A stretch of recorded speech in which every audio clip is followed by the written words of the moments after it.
Pronto. Boa noite, irmãos. Hoje nós estamos na Escola do Alicerce Bíblico. Nós somos a igreja evangélica, igreja cristã, igreja que fala de Jesus. O nome da nossa igreja é Igreja de Interlagos. E hoje é dia 12 de julho, nós estamos aqui reunidos nessa escola do Alicerce Bíblico, que ocorre em todas as terças-feiras, às 20 horas, e esse culto tem como principal objetivo ensinar as bases bíblicas para não sermos enganados por falsas doutrinas, né, que andam por aí. As perguntas podem ser feitas pelo e-mail faleconosco@igrejadeinterlagos.com.br, os quais responderemos com muito prazer.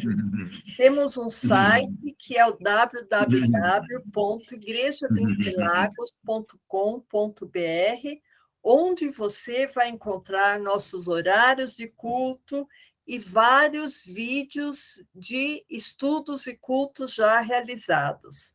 Caso você entre nesse site, no horário do culto, você pode clicar no botão, no canto direito, o botão ao vivo, que entrará direto nessa sala de culto.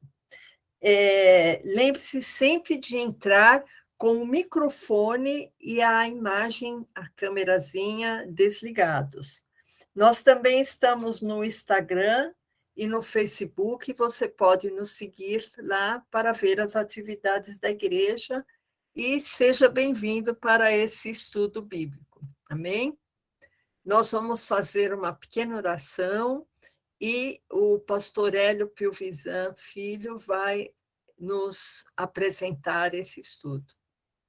Senhor Deus, nós estamos aqui, Pai, na tua presença mais uma vez, clamando, Senhor, pelo entendimento da tua palavra, Senhor. Clamando, Senhor, que tu possas inspirar o pregador de hoje, Senhor, para trazer palavras que se originem direto do teu trono, Jesus. Abençoa, Senhor, todos os que irão ouvir essa palavra, ou agora ao vivo, ou pela internet, Senhor. Converta corações, Senhor. Ensina, Senhor, a tua igreja a trilhar os teus caminhos, Senhor. Nós te somos gratos, Senhor, porque a todo momento tu estás cuidando de nós. Nós oramos ao Pai em teu nome, Jesus. Amém. Amém, pastor. Amém. Muito bem. Só ajustar aqui para eu aparecer para vocês. Pronto. Muito bem. Bom, nós estamos numa série de estudos bíblicos e esse aqui é a parte número 4, né, do que nós estamos falando sobre a natureza de Jesus. Não tenho certeza se é o 4 ou é o 5, eu tenho que ver ali depois. Deixa eu só dar uma olhada para não falar besteira. Já vejo já. É a parte 5, essa é o quinto estudo que nós estamos fazendo sobre a pessoa de Jesus Cristo. Tá ok? Hoje talvez a minha pregação seja um pouco mais longa, porque eu quero fazer algumas abordagens, talvez essa parte 5 fique em duas partes. Eu faço uma hoje e a segunda parte desse quinto estudo fique para a semana que vem. Não sei se eu consigo terminar ele hoje. Mas nós estamos aqui porque, se você está ouvindo isso pelo YouTube, uma gravação que você está vendo, saiba que nós aqui levamos muito a sério o que diz a Bíblia, né? Nós levamos muito a sério o que a palavra nos diz, estamos estudando com afinco o que a Bíblia nos mostra. Então, pode ser que você até não concorde com alguma coisa, mas eu vou te dar argumentos que são argumentos sólidos e fortes para que você aprenda a argumentar, que você aprenda a pregar o evangelho, que você tenha base bíblica forte mesmo, sabe? Então estude, para que você possa pregar com habilidade. A Bíblia é um livro muito profundo, trata muito bem sobre a condição humana, fala muito bem da condição humana, e a obra do Senhor Jesus, ela veio para restaurar essa condição humana, tá bom? Muito bem. Jesus Cristo, eu falei em algumas pregações minhas anteriores, Jesus Cristo, ele se autodenomina filho do homem. Você já deve ter visto isso ao ler a Bíblia, né? Ele se auto-intitula filho do homem. O que significa essa palavra filho do homem? Né? Lá na cultura deles, lá na cultura judaica daquela época, quando você fala assim, eu sou filho, por exemplo, sou filho do Hélio, né? Ou seja, eu nasci do Hélio. O Hélio é o meu pai, eu nasci dele. Né? E quando Jesus fala que ele é o filho do homem, é porque ele é nascido do homem. Ele nasceu lá. Né? Ele é gerado homem e nasceu homem. É isso que significa. Né? E por que ele não fala filho de Deus? Ele não se auto-intitula filho de Deus. Tanto é que, se você olhar lá em Romanos capítulo 1, verso 4, é lá, naquele momento, é que Jesus se transforma em filho de Deus. Até então, ele só é filho do homem. Nós já pregamos aqui sobre a natureza de Jesus, essa natureza em que ele é 100% homem e 100% Deus. Não 50% homem e 50% Deus. Não é assim. Tá ok? Bom, isso daí já está em outros estudos, você assiste os anteriores aí que você vai ver, nós abordamos esse assunto. Né? Mas o homem, o que é o homem? Né? Jesus Cristo nasceu de Maria, né, gerado pelo Espírito daquele Deus do Velho Testamento, nós já estudamos isso. Né? O homem tem uma origem bastante interessante na Bíblia, né? Ou seja, existem duas criações do homem, né? Pelo menos eu enxergo assim, a teologia não vê dessa forma, né? Você pode até estranhar isso, né? Mas está escrito na Bíblia. Né? Se você olhar lá em Gênesis capítulo 1, você vai perceber que ali Elohim, né? Ou seja, os deuses que estavam ali gerando, né? Criando, ele cria o homem e a mulher, né? E os faz habitar a terra. Posso até ler com você, ó. Vamos ler lá. Gênesis capítulo 1. Vou participar aqui você, para você ver, né, que eu não estou... Opa, apertei o botão errado aqui. Mas espera que eu vou me aquecendo, e à medida que eu vou me aquecendo, eu vou pegando o jeito aqui no computador, tá? Mas vamos pegar aqui, ó, Gênesis capítulo 1. Né? Em Gênesis capítulo 1, 26, né, ele fala assim... Depois que ele criou tudo, né? Ó, 25. E fez Deus as feras da terra conforme a sua espécie, o gado conforme a sua espécie, e todo réptil da terra conforme a sua... E viu Deus que era bom. Até aí, né? Então, essa obra, esse Deus fazedor, esse Deus fabricante de coisas, né? Esse Deus aqui, ele é um fabricante de coisas. Tá bom?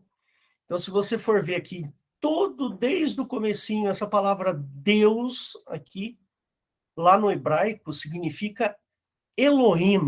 Elohim significa Deus, mas no plural. Im, lá no grego, no hebraico, significa plural.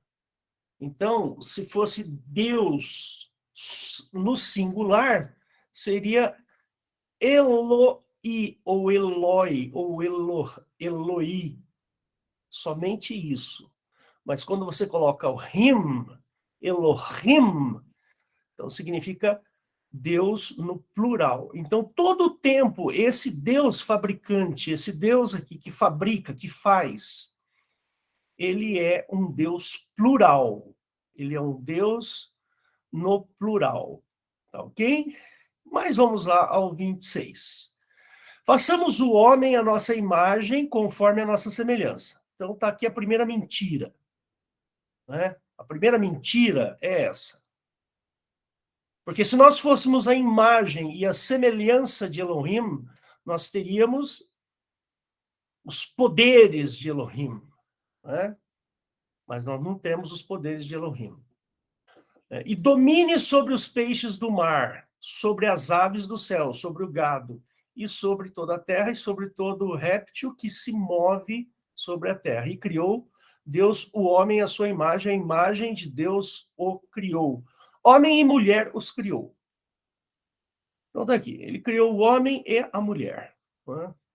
E os abençoou e disse-lhes, frutificai e multiplicai, enchei a terra e sujeitai-a. Então tá aqui, essa é a primeira criação. Ela tem uma função, encher a terra. Né? Muito bem. Acabou aí. Tá certo? Agora, quando a gente vai em Gênesis capítulo 2, ele cria um outro homem. Né? Ele cria um outro homem. Ok? Estas são as origens dos céus e da terra quando foram criados, no dia em que o Senhor Deus fez a terra e os céus. E toda a planta do campo que ainda não estava na terra, e toda a erva do campo que ainda não brotava, porque ainda Jeová Deus não tinha feito chover sobre a terra e não havia homem para lavrar a terra. Porém, né, um vapor porém, subia da terra e regava toda a face da terra. E formou os Jeová Deus, o homem do pó da terra, e soprou em suas narinas o fôlego da vida, e o homem foi feito alma vivente. Então está aqui a segunda criação, o homem que não foi feito para dominar, ele não foi feito para se multiplicar. Esse homem, ele é um homem solitário que vive em um jardim. E plantou Jeová Deus um jardim no Éden, do lado oriental, e pôs ali o homem que tinha formado, somente o homem do sexo masculino. Né?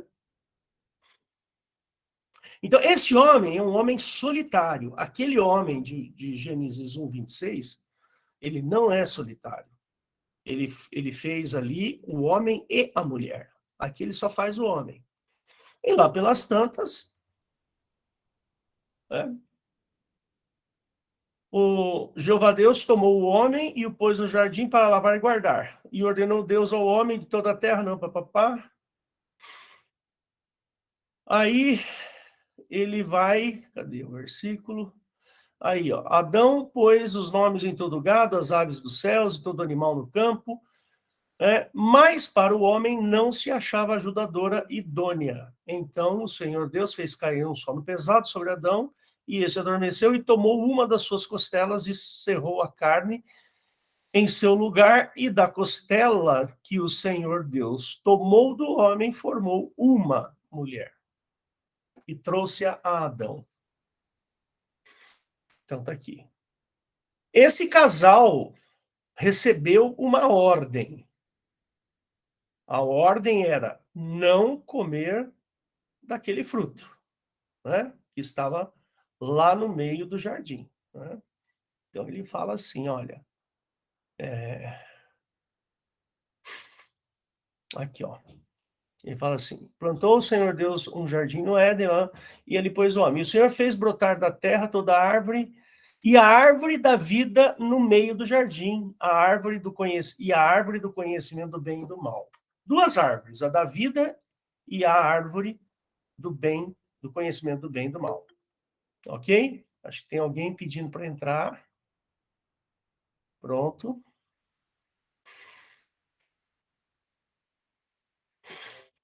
Ok. Olha lá. Então, aí ele vai lá e fala assim para Adão, né? Em um determinado momento, ele fala assim: e ordenou o Senhor Deus ao homem, dizendo: de toda árvore do jardim comerás livremente, mas da árvore do conhecimento do bem e do mal, dela não comerás, porque o dia em que dela comeres, certamente morrerás. Então, Jeová Deus aqui fala para ele não comer da árvore do conhecimento do bem e do mal. A árvore da vida ele podia comer, mas a do conhecimento do bem e do mal, e não. Tá certo? Então tá aí. O homem solitário. Bastante solitário. Né? Aí ele tem uma mulher, uma ajudadora. E Deus, Jeová Deus, cria para ele, certo? E aí acontece que se eles não tivessem comido do fruto do conhecimento do bem e do mal, eles estariam no Éden até hoje. Tá certo? Eles não sairiam do Éden, estariam lá. Né? E o mundo estaria povoado de pessoas, mas esse homem, Adão, estaria lá até hoje, porque ele não morreria nunca. Você concorda comigo? Se ele tem a árvore da vida, ele pode comer, né? Ele pode comer da árvore da vida. Ele só não come a árvore do conhecimento do bem e do mal. Estaria vivo até hoje, porque ele fala assim: se comer desta árvore, certamente morrerás. Se não comer, certamente viverás. É simples assim. Entendeu? É um raciocínio lógico. Eu não tenho muito o que falar sobre isso. É o que está na Bíblia. Eles teriam morrido? Não. Percebe? Eles estariam lá no jardim, até hoje, e ficariam lá para sempre, se eles quisessem. Né? Mas eles não quiseram. Eles resolveram, então, comer da árvore do conhecimento do bem e do mal. Foram tentados, né? E a tentação ali é uma tentação muito curiosa, quer ver? Então, nem ia falar sobre isso, mas acho que cabe aqui falar um pouquinho. Né? Gênesis 3, ele bem no comecinho, ele fala uma coisa aqui muito interessante. Né? 3:1. Ora, a serpente era mais astuta que todas as animalhas do campo que Jeová Deus tinha feito. Quem é que fez a animalha? Animária. Alimárias. Ou quem foi que fez? Foi Jeová Deus. Jeová Deus foi lá e fez a maldita da serpente. Né? Então, esta serpente que Jeová Deus criou, ela falava, ela conversava. Ou seja, ela tinha um espírito. Quem foi que colocou esse espírito na serpente? Né? Aí a serpente disse: do fruto das árvores do jardim comeremos, mas do fruto da árvore do meio do jardim não comereis dele, nem tocareis nele, para que não morrais. Então a serpente disse à mulher: certamente não morrereis. Porque Deus sabe que no dia em que dele comerdes, se abrirão os vossos olhos e sereis como Deus, sabendo bem e mal. Aqui tem uma incoerência. Como sereis como Deus, se eles já tinham sido criados à imagem e semelhança de Deus? Percebe? Tem uma incongruência aqui. Mas tudo bem. São duas criações diferentes. Ao meu ver, é assim. Então, voltando aqui, não sei se você está entendendo, né? Mas a natureza humana, ela não é boa. Né? O homem não é bom. Existem várias teorias aí sobre essa questão humana, né? De que o homem nasce bom e é pelo meio, através do meio é que ele se torna mal. Não é assim que a Bíblia diz, né? O homem é mau, naturalmente mau, né? Eu sou da área da educação e todos nós sabemos que as crianças, elas são egocêntricas, tudo elas querem para elas. É da natureza, não tem nada de errado nisso. É da natureza humana, né? A mãe, por exemplo, é uma extensão do corpo da criança, né? Aí depois ela vai crescendo, quando ela vai brincar, às vezes, ela é cruel. Existe uma certa crueldade nas brincadeiras de criança. Aí, à medida que ela vai crescendo, ela quer experimentar coisas novas, quer ter experiências, né? Então, quando chega lá nos 14, 15 anos, que começa a ter ali o despertar sexual, né? O que é natural, não tem nada de errado nisso, quer ter experiências sexuais, isso é da natureza. Eu estou cheio de alunas lá na escola que têm gravidez aos 13 anos, 14 anos. Isso é comum, é muito comum. Eles têm curiosidades, é natural que isso aconteça. Só não tem maturidade para aguentar o tranco depois, né? Ou as consequências, né? Então, é melhor que o homem, né, se envolva, né,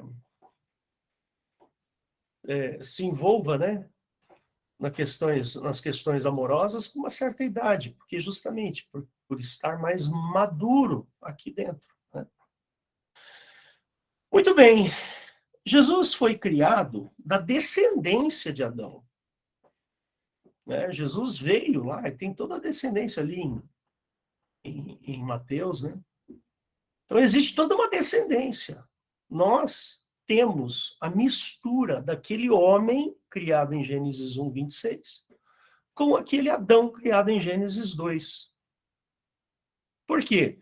Porque quando eles saíram do Éden, eles tiveram filhos. E ali conta-nos, né, que eles tiveram 2 filhos, Abel e Caim, né? E um mata o outro, né? E aí depois o Caim, ele encontra a sua esposa, né? Ele encontra a sua esposa e casa, ele vai com ela, né? Aí tem toda uma história ali. E ali começam a nascer filhos e filhas de Adão, que vão tendo seus maridos, as suas esposas. Ou seja, há uma mistura genética ali entre Adão do capítulo 1 e o Adão do capítulo 2 de Gênesis. E nós temos essa mistura, nós somos essa mistura, né? E o homem recebeu essa herança, a herança deste Deus do Velho Testamento, né? Um Deus iracundo, um Deus raivoso, né? Só você procurar aí depois, procura aí no Velho Testamento, você vai ver que Deus Jeová, ele é um Deus guerreiro, beligerante, né? Ele é vingativo, né? Ele é um Deus que se vinga, que a ira dele, a ira desse Deus, ela é uma ira perigosa, né? Se você for ver lá em Deuteronômio, você vai perceber lá em Deuteronômio 28, 27, 28, você vai ver que Deus ali, esse Deus Jeová aí, se você pecar contra ele, você está encrencado. Você vai sofrer de diversas pragas, né? Ele amaldiçoa aqueles que não o buscam, né? Percebe? Então, Jesus tem essa descendência também. Jesus veio com tudo isso, o prato cheio, o prato completo, né? Jesus, quando nasceu, ele nasceu igualzinho a mim, igual a você, né? Com toda a carga genética, percebe? Toda ela. Toda a maldade estava ali, percebe? igualzinho a mim, igual a você. Essa alma, né, que a gente vê Jeová, né, soprando, Jeová sopra a alma no nariz lá de Adão, né? Ou Gênesis 1:26, ele forma, né, faz o homem alma vivente, né? Então tem toda essa questão aí. E Jesus, ele é igualzinho, tem toda essa carga genética, toda essa hereditariedade. Tudo, nem uma vírgula a mais, nem uma vírgula a menos. Olha que interessante. É difícil a gente parar para pensar sobre isso, não é verdade? A natureza de Cristo, quando ele nasce, ele é homem. E aí é natural que ele fala o filho do homem. Né? Percebe? E também, os judeus, eles esperam, eles aguardam um Messias, né? Um Messias que vai redimir, né? Vai ter a redenção, um rei, né? Que vai dirigir com vara de ferro e tudo mais. Mas Jesus não é esse, né? Percebe? À medida que Jesus cresce, recebe a educação dos seus pais, né? Ali, naquele momento que ele tinha lá 12, 13 anos, mais ou menos perto disso aí, ele toma uma decisão. Jesus toma uma decisão importante, né? Ele resolve ir lá na sinagoga e pregar, falar das coisas de Deus, né? Vocês lembram desse fato, né? Não preciso aqui relembrar. Então, essa questão de Jesus ser uma pessoa, um homem, é difícil da gente pensar sobre isso. Por isso que eu estou aqui falando bastante sobre isso, porque senão a gente vai fugir desse raciocínio. E é muito importante a gente entender que Jesus é um homem com fraquezas, percebe? Jesus, ele foi tentado em tudo, a Bíblia diz, mas não pecou. Então vamos falar só disso agora um pouquinho. Jesus foi tentado em todas as coisas que você possa imaginar. Que você é tentado, né? Você é tentado na mentira, você é tentado na raiva, no ódio, você é tentado no sexo, você tem desejos sexuais, percebe? Você é tentado na mentira, no roubo, né? Pode pensar em todos os pecados possíveis e imaginários, Jesus foi tentado, né? Imagina um pecado seu, uma coisa que é muito sua e que você abomina. Jesus foi tentado nisso. Percebe? Só que a Bíblia fala que ele não pecou. Então a gente tem que observar isso, é muito importante, né? Ele não pecou, embora ele tenha a todo tempo sido tentado. Quando Jesus padeceu naquela via lá, onde ele apanhou, e a carne dele foi dilacerada, foi arrebentada, onde ele levou chicotadas terríveis nas costas, apanhou, mas apanhou, colocaram uma coroa de espinho ali. Aquilo era uma tentação violenta. Percebe? Que a tentação de Jesus ir lá e falar assim, não quero continuar com isso. Está doendo muito. Percebe? Ele podia ter feito isso. Você já sentiu dor de verdade? Né? Dor mesmo, assim, dor daquelas que, sabe, quebrar um braço, quebrar um pé, um dedo, sei lá. Se você tivesse a opção de não sentir essa dor, imagina isso. Não, eu não quero sentir essa dor. Eu quero parar com tudo, porque eu não quero sentir essa dor. Ele podia ter feito isso. Então, essa tentação foi braba. Percebe? Essa tentação, irmão, ó, essa daí, eu acho que foi a pior de todas de Jesus. Mas Jesus se manteve absolutamente, né, absolutamente consciente de que ele tinha que atravessar aquilo. Você imagina Jesus falando para Pedro: Pedro, o cálice que eu bebo, você não pode beber. Você não ia aguentar. Então, meus irmãozinhos, esse é o Filho do Homem. Esse é o Filho do Homem. Esse é Jesus. Né? Depois ele morre na cruz, ele ressuscita, é outra história, é outro estudo que a gente vai fazer. Mas eu faço questão de que você saiba com profundidade, com certeza.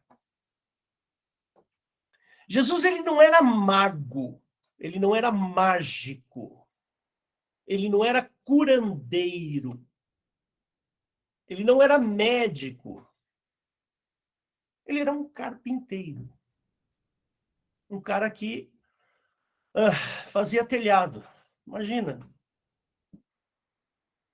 E quando Jesus começou o seu ministério, ele não começou um ministério sentado num papamóvel. Sabe o que é um papamóvel? Papamóvel é aquele carrinho que leva o papa, né? Cercado de vidro grosso para não levar tiro, né? Com ar-condicionado bem gostoso, entendeu? Sentado numa poltrona bem confortável e dando tchauzinho, Deus te abençoe, Deus te abençoe. Deus te... Não foi assim que Jesus fez, né?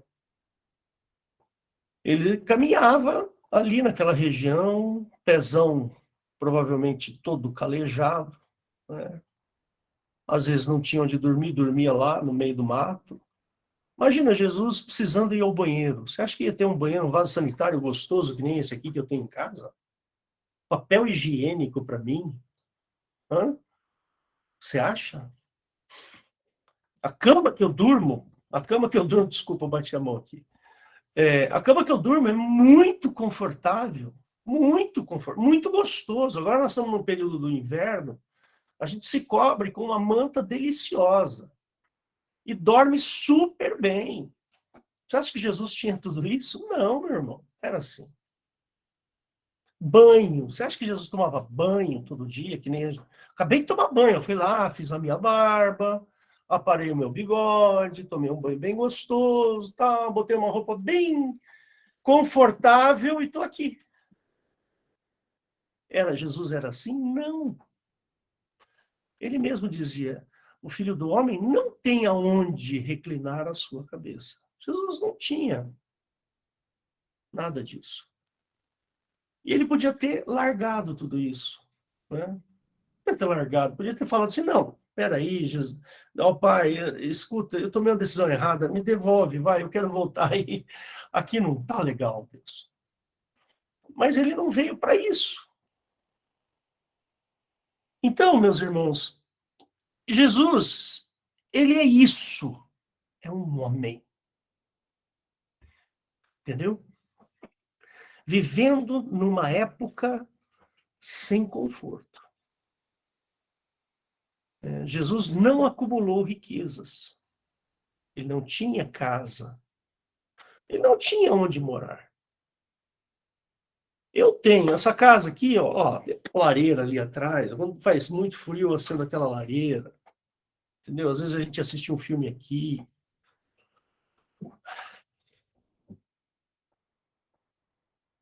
Nada disso Jesus tinha. Né? Nada, absolutamente nada. Por isso que a Bíblia fala que em tudo ele foi tentado. Ele podia ter recusado tudo isso. Lá na tentação, na hora que o adversário chega para ele e fala, olha, esses são os reinos, se você me adorar, tudo isso eu te dou. Percebe? Tudo isso, tudo. Todo esse conforto, toda essa alegria, toda essa se você quiser comer um caviar, você come, Jesus. Se você quiser comer um hot dog, você come. Se você quiser comer a comida mais cara do planeta, você come. Se você quiser tomar banho numa banheira de hidromassagem muito gostosa, se você quiser uma massagem, né? Se você quiser viajar de avião, Jesus, você viaja. Eu dou tudo isso para você. Eu te dou um carro, uma BMW para você, se você quiser. Estou falando de coisas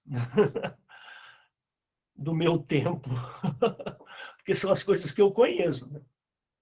Mas imagina isso, né? Então Jesus, ele falou, não quero, percebe? Grana, Jesus, te dou muita grana. Aí você pode arrumar uma esposa maravilhosa. Se está bem cansado dela, você troca de esposa. Ou então, se você quiser participar de uma orgia, Jesus, pode participar da orgia que você quiser. Vai lá, se esbalda. A hora que você quiser comer, você come. Quiser beber, você bebe. Jesus disse não. Ele disse não, não, não e não. Percebe? Por isso que nós amamos a Cristo. Porque, por exemplo, se eu for privado de alguma coisa muito importante para mim, eu pode ter certeza que Jesus também foi privado de algo mais importante ainda. Percebe? Se Jesus, se eu for privado da saúde, por exemplo, me apareceu um câncer, qualquer coisa assim, Deus me livre disso, né? Mas me aparece um câncer dolorido, doído, daqueles, sabe? Jesus sofreu dores horrorosas, entendeu? Irmãos, Jesus, quando estava aqui, ele renunciou, ele não quis nada disso. E você pode ver que tudo que ele fazia era sempre para os outros, ele nunca fez para ele. Percebe? Quando ele multiplicou os pães e os peixes lá, ele multiplicou para a multidão, não para ele. Ele não falou assim, puxa, só tem 2 peixinhos, espera aí que eu vou fazer um para mim, e vocês ficam com esses 2 aqui, e esse aqui fica para mim. Ele não fez isso. Percebe? Quando ele acalmou a tempestade, ele estava dormindo, meu. Ele não estava nem aí preocupado. Quem estava preocupado eram os discípulos de Jesus que foram lá acordar ele. Mas Jesus acorda aqui, nós estamos em perigo, vai ter uma tempestade. Né? Ele não estava nem aí. Percebe? Ele falou, então para vocês eu vou pedir para parar essa tempestade. Para a tempestade, fica quietinho aí que eu estou te mandando. Aí parou. Mas não foi mágica, não, foi fé. Foi fé. Percebe? E assim vai. Poderia falar aqui tantas outras coisas a respeito do que Jesus recusou. Ele recusou tudo isso. Percebe? Ele podia estar numa lancha naquele momento lá. Uma lancha maravilhosa. Deitado numa piscina de hidromassagem, numa jacuzzi. Mas não. Sabe onde que Jesus estava deitado naquele barco? Será que ele estava deitado lá? Onde ele estava deitado não tinha cama. Talvez estivesse deitado no chão, assim, colocado a cabeça em cima de uma corda, de um saco. Imagina aquilo pinicando aqui, dando coceira aqui, assim. E ele estava dormindo lá. Entendeu? Você precisa ter essa consciência que Jesus era um sujeito como você, igualzinho a você. Ele recusou tudo isso. Mas eu não consigo recusar. Veja, Jesus fez isso para vencer a morte. Né? Ele não quer que você vença a morte pelos seus méritos. Você vai vencer a morte pelos méritos de Cristo. Entendeu? É assim que funciona. Eu não vou conseguir. Pelos meus méritos, ainda que eu vá para a cruz, igual a Cristo foi, não vou conseguir. Percebe? Mas a Bíblia diz que se nós crermos nele, ele nos dá poder para sermos feitos filhos de Deus. Aí você sai da condição de filho do homem e passa para a condição de filho de Deus. Então, olha, o que significa ser filho do homem? Ter a natureza do homem. Então, Jesus, ele tinha a natureza do homem. O Hélio tem a natureza do homem. Percebe? Eu tenho a natureza do homem. Tenho a natureza do meu pai e da minha mãe. Entendeu? Aí, a Bíblia diz que aquele que crer em Cristo tem o poder de se tornar filho de Deus, que significa ter a natureza de Deus. Isso é que significa a palavra filho de alguém. Ter a natureza desse alguém. Vou pôr aqui para você ver.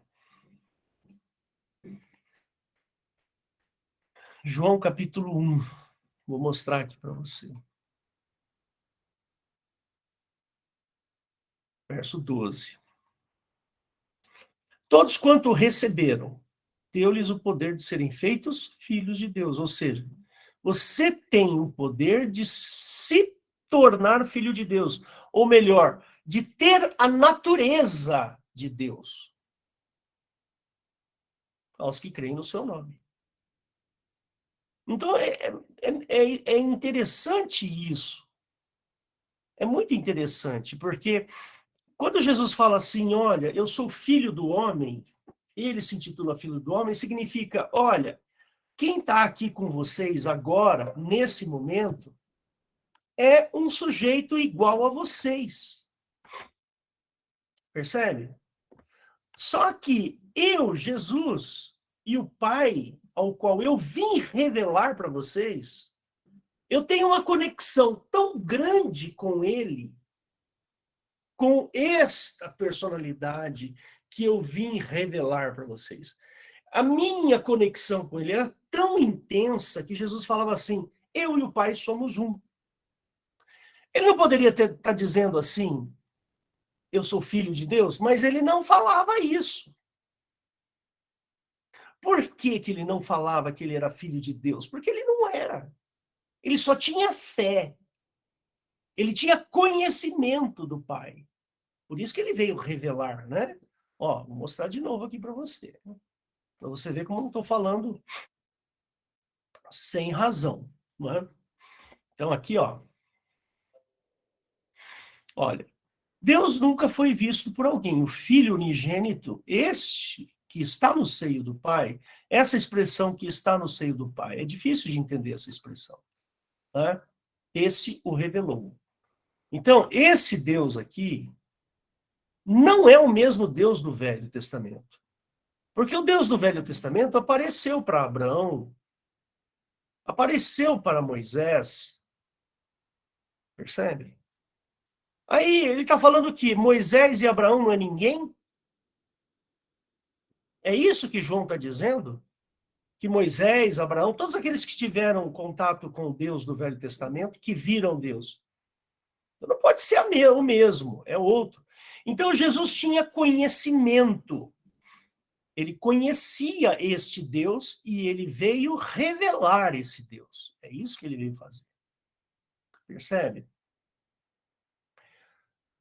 E pela sua obra, ou seja, quando ele sobe na cruz, né, aí sim ele vence a morte. Né? E eu já preguei aqui sobre a morte. Só para quem não conhece bem essa história, se você está ouvindo pela primeira vez, a morte ela foi criada lá no Éden. Lá no Éden, as pessoas que estavam lá no Éden, Adão e Eva, eles não morreriam. Por quê? Porque se eles não tivessem comido da árvore do conhecimento do bem e do mal, eles não morreriam. Mas quando eles comem a árvore do bem e do mal, desse fruto, a morte é criada pela desobediência. A desobediência criou a morte. Entendeu? Então, todo mundo, toda a humanidade, desde Adão até agora, morre. Por quê? Morre por causa do pecado. O pecado de Adão. Né? Pior, né? A coisa fica pior lá em Deuteronômio. Né? Fica pior. Que aí vem, além da morte, antes da morte, vem as maldições de Jeová, para quem desobedece. Quando Jesus sobe na cruz e morre, ele não podia ter morrido. Eu já falei isso para vocês. Ele não poderia ter morrido. Por quê? Porque ele não cometeu pecado. Só morre quem peca. E Jesus morreu. Imagina. Jesus morto. É impossível Jesus morrer, porque ele não tinha pecado. Só que ele foi para a cruz e morreu. O organismo físico dele deixou de funcionar. Né? O coração parou de bater. Né? O sangue deixou de correr pelas veias, as sensações pararam de funcionar, o cérebro convulsiona, né? O rim para de filtrar o sangue, o fígado para de produzir as enzimas, e assim vai. E ele morre, mas ele não podia ter morrido. Ora, se ele não podia ter morrido, o que acontece? Né? A morte não conseguiu engolir a Jesus. Percebe? Então Jesus foi levado para a morte sem a entrada. Percebe? Jesus não tinha um bilhete para entrar lá. Então ele chegou lá na porta da morte, falou: cadê o seu bilhete? Eu não tenho. Então volta. Aí ressuscitou. Aqui eu estou, lógico, eu estou usando aqui uma metáfora, né? Para que você entenda o que é, né? Para quem serve a morte. A morte serve para quem peca. Quem não peca não pode morrer. Por isso que quando eu aceito a Jesus, né? E quando eu me batizo, eu sou plantado na morte com Cristo. Né? E eu serei na ressurreição, ou seja, a ressurreição, que isso que eu estou falando está em Romanos 6. Depois você vai ler lá em Romanos 6. Tá? Eu sou plantado lá na morte, quando eu aceito a Jesus. Quando eu me batizo, eu sou colocado na cruz, como Jesus foi colocado. Ora, se eu sou colocado como Jesus lá, a morte, ela não vai ter poder sobre mim. Então eu vou ressuscitar também. Da mesma maneira como Jesus ressuscitou. Percebeu? Essa é a lógica do cristianismo. Né? Então, quando você for pregar o evangelho, pensa nisso, vai? Começa a pensar nisso. A morte não pôde conter. Onde é que está aquele versículo, Eliette, que fala: ó, morte, o teu aguilhão. Você lembra onde está esse versículo aí?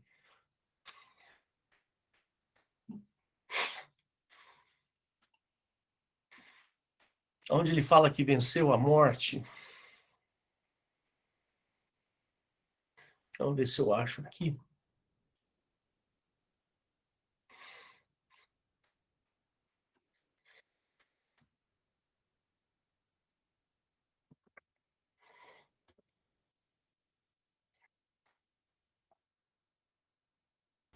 Primeiro Coríntios 15, 55 e 56. Ah, muito bem. Você está saindo uma excelente conhecedora da Bíblia. 15, 55. E 56. Então ele fala assim, olha lá. Onde está, ó morte, o teu aguilhão? Onde está, ó inferno, a tua vitória? Tá vendo que ele confunde inferno e morte com a mesma coisa? Inferno e morte. Onde está, ó morte, o teu aguilhão? Onde está, inferno, a tua vitória? Ora, o aguilhão da morte é o pecado, ou seja, aquele que provoca a morte é o pecado. E a força do pecado é a lei. Mas graças a Deus que nos dá a vitória por nosso Senhor Jesus Cristo. Entendeu? Lá em Romanos 6, dá uma olhadinha aqui em Romanos 6, quando ele fala assim, olha,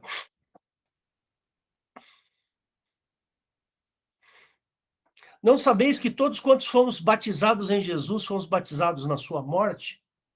A palavra batizados aqui, a palavra batizado significa iniciados ou imersos, colocados lá, tá certo? Todos quantos fomos colocados lá em Jesus Cristo, nós fomos colocados junto com ele na morte, entendeu?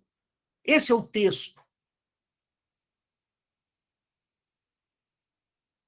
De sorte que fomos sepultados, ou seja, fomos enterrados, nós fomos, sabe, para a sepultura com ele pelo batismo na morte, ou seja, quando você se batiza, você está morrendo. Você está sendo colocado dentro da morte. É esse o significado de batismo. Para que Cristo, como Cristo foi ressuscitado dentre os mortos, da maneira como Cristo foi ressuscitado dentre dos mortos, assim andemos nós também na novidade de vida. Porque se formos plantados juntamente com ele na sua morte, seremos na ressurreição. Está aí. Aqui é a resposta. Ó. Se eu fui colocado juntamente com Cristo na semelhança, ou seja, quando eu me batizo, eu semelhantemente sou plantado na morte. Entendeu? Ora, se houve semelhança na morte, então será semelhante na ressurreição. Deu para entender? Esse é o significado, queridos. Por isso que Jesus foi homem. Jesus foi homem. Ele não foi mágico, não fez mágica nenhuma. E eu já preguei aqui sobre jurisprudência, jurisdição. Né? Procura aí a minha pregação sobre jurisdição. Então, queridos, por isso que batismo é uma coisa muito séria. Porque quando o sujeito se batiza, quando ele aceita Jesus no coração, ele fala, puxa vida, esse Jesus aí realmente, ele morreu por mim. Olha, esse Jesus aí, realmente eu entendo que ele morreu por mim. Ele foi lá naquela cruz, sofreu todas aquelas dores por minha causa. Então, eu admiro isso, eu acho isso a coisa mais maravilhosa. Eu entendo que realmente ele fez isso, então eu vou me batizar. Então, no momento que eu for me batizar, é como se eu estivesse indo lá na cruz. Percebe? O batismo tem essa analogia, vamos dizer assim. Eu estou sendo sepultado. Assim como Jesus foi morto, ele não foi morto, ele não foi colocado numa sepultura. Né? É como se você estivesse indo lá na sepultura. Né? Mas espera aí, a morte não conseguiu segurar Jesus.